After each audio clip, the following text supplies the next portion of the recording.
One of the beautiful things about exercise is that it can be done in so many different ways and molded to fit your goals and interests. But are there some forms of exercise and principles that should be non-negotiable or absolute staples in your exercise routine?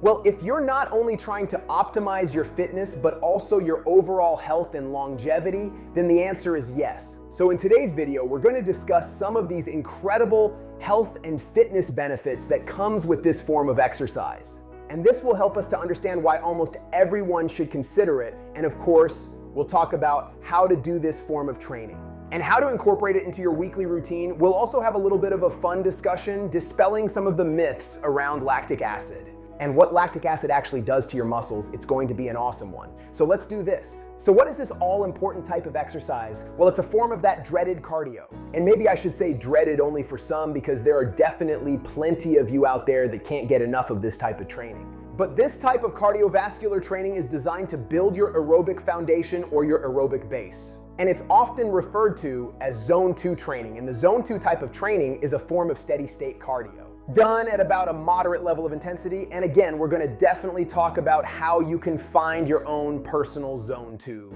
as well as how to incorporate it into your routine. But let's first answer this question of why should everyone consider this type of training? Because it makes sense for somebody like an endurance athlete or people who are interested in long distance running or long distance cycling. It makes sense for them to do this type of training, but what about somebody like a power lifter? Or maybe even someone like me who likes to play a lot of basketball, because I can tell you we didn't do a lot of Zone 2 training to get in shape for basketball. Well, we're going to answer this by talking about the incredible physiological adaptations and changes that occur within your body due to Zone 2 training and how that translates to what I would consider universal fitness and health benefits. Zone 2 training will strengthen the muscle of the heart, which obviously will help to improve fitness. And this can also lead to improvements in resting heart rate as well as even blood pressure, which that can help to reduce your overall risk of cardiovascular conditions over the long term. Zone 2 training also has an amazing effect on your muscles, specifically the slow twitch muscle cells or the slow twitch muscle fibers. Now, if you've watched this before, you've likely heard us talk about slow twitch versus fast twitch, muscle fibers, and even some of the intermediate fibers. But if you're new to this, let me give you a quick synopsis on fiber type. If you were to look at a whole muscle, you would see that it was made up of thousands and thousands of muscle cells or muscle fibers. And some of those muscle fibers would be classified as slow twitch, and these would be fatigue resistant. Think of them as your endurance type fibers because they utilize oxygen or more aerobically based, whereas the fast twitch fibers don't utilize as much oxygen or more anaerobic based, but they can contract with more velocity, produce more force, but they tap out quicker, meaning they don't have as much fatigue resistance. And activities that would engage your fast twitch fibers are things like sprinting, jumping, or even heavy resistance training.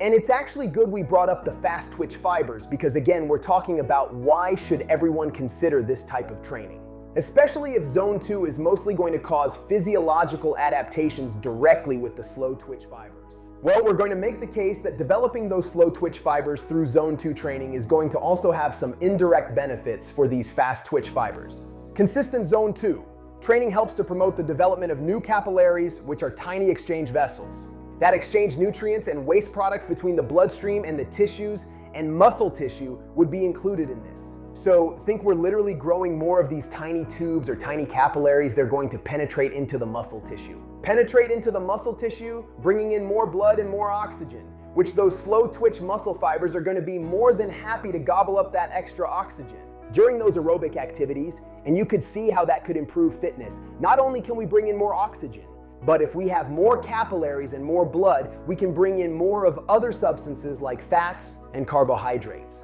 which could be utilized to create the energy currency of our muscle cells or muscle fibers, that ATP. And fat is going to be more important in just a second because we're going to talk about how Zone 2 primarily utilizes fat. But bringing in more carbs can also be beneficial to those fast twitch muscle fibers because they primarily utilize glucose, a carbohydrate. And so you can see that's one of our indirect benefits to the fast twitch fibers through this Zone 2 training.